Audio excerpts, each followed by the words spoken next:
So, thank you po, Sir Moza, sa aking very, very short na introduction. So, I am Sachi, narinig niyo naman, and I will be talking about what if God is dead. So, unlike kanina sa dalawang topics, very light-hearted. Ito kasi, it's stemming from a philosophical parang theology. So, medyo mabigat siya. Kung makita niyo naman sa damit ko, parang naka-all ako ngayon. Diba? So, trigger warning din kasi ba yung mga topics na baka sensitive, religion in itself is sensitive. Tapos parang mag-dig deeper ako. So, maiintindihan ko naman kung lalabas kayo. So, let's start. So, sino ba muna ako? Parang familiar yung ating outline. So, na-mention na ni Sir kanina na I lived in a very religious household. And very strictly religious yung nanay ko. Ayan, no? Mommy, these were pictures last year. This was last Sunday. Ito Thursday, kahapon lang. So, ang nangyayari kasi, lumaki ako sa, parang ang flex mo nga dito, I'm very religious. Nung 8 years old ako, nagsimba ako mag-isa, nung 4 a.m., natapos ko yung simbang gabi. Nang 8 years old na ako na walang kasama. So, I think parang, wow, grabe namang flex yan, no?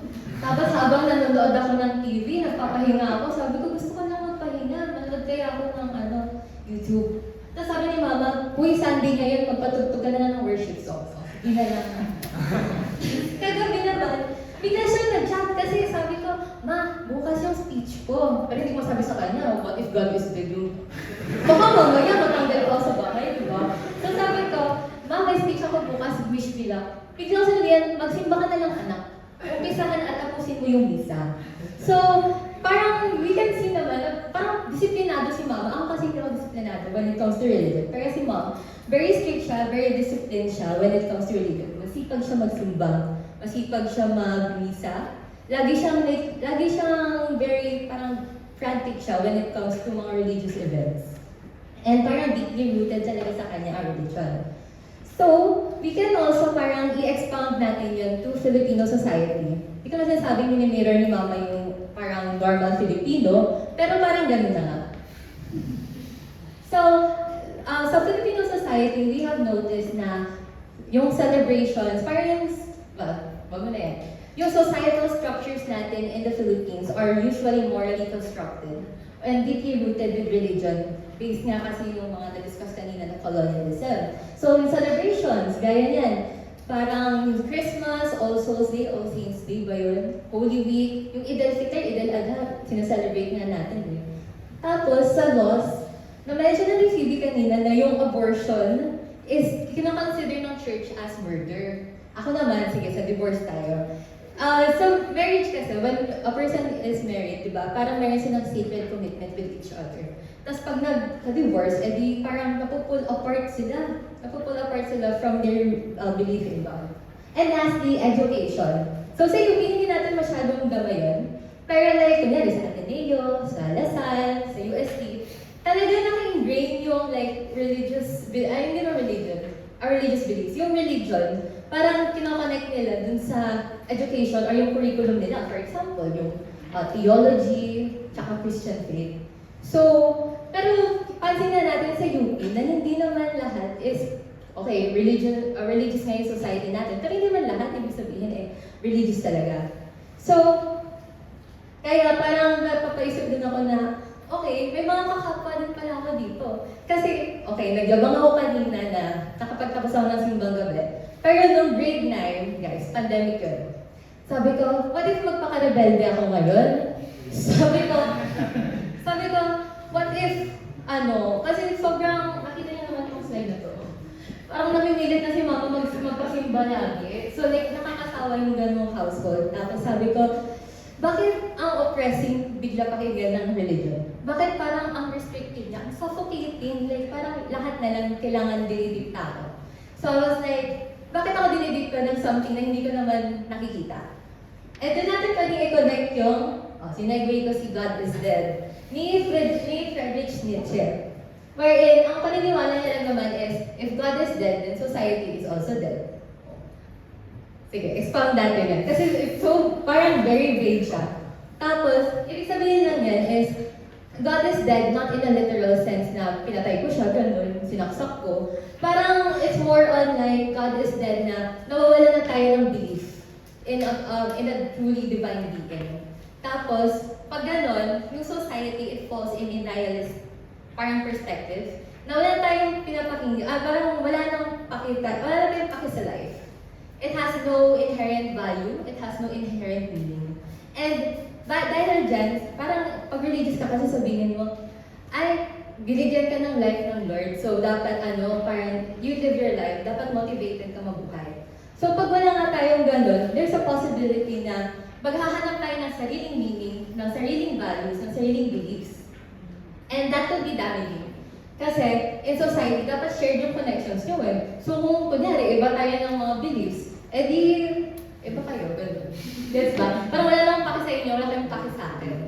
And ang ginawa ko, para naman mag-ground natin, kasi Pilipino naman ako, no? Ayan. Napaka-big na naman ng slide ko, no?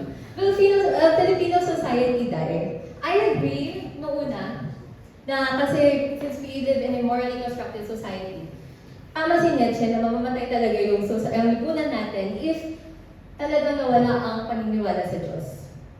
Kasi ginawa nating primary foundation ng ating societal structures ang religion. Which is yung kanina nga, di ba? Parang religion has become our national identity or culture.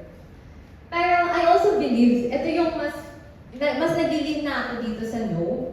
Because in-entertain ko na yung idea na, okay, di ba alam niyo naman guys yung solar system? Tapos may sun sa gitna. Tapos religion yun nasa gitna. Pag tinanggal mo siya, mamamatay daw lahat ng planets, di ba? So dito kasi, sinasabi ni Nietzsche na religion is the sun. Tapos pag kinuha mo, mamamatay lahat ng societal structure. Sabi ko, like, over naman. Like, hindi kasi like, parang nasabi niya, it's the primary foundation for everything. Like, imposible yun, hello.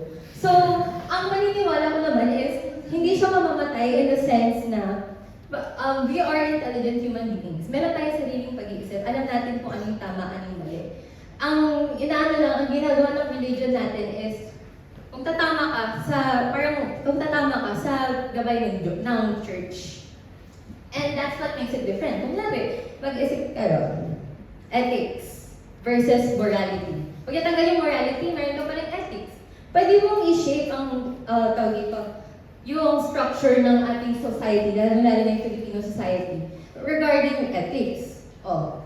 Something more grounding kasi BS bio student ako. No? Siguro naman natulog sa high school na cells are the basic unit of life. So, parang nakakapagtaka na like, ang sabi nila, life comes from life. Parang hindi. Parang natutunan ko yun guys. Kaya, parang ngayon, kailangan natin hanapin. Hinanap ko. Bakit mag-prevail pa rin ang society? Because I thought na like, hindi naman natin kailangan i-attack yung mga values natin based on religion. Because I find, parang pag nakita ka ba ng atheist, sabihin mo, they have no values kasi godless sila. Diba they can still live in a society naman na nakakapili pa rin sila para sa sarili nila. So, in the end, parang mapapatanong ka, bakit God ang nagiging basihan kung bakit mabubuhay o mamamatay daw ng lipunan?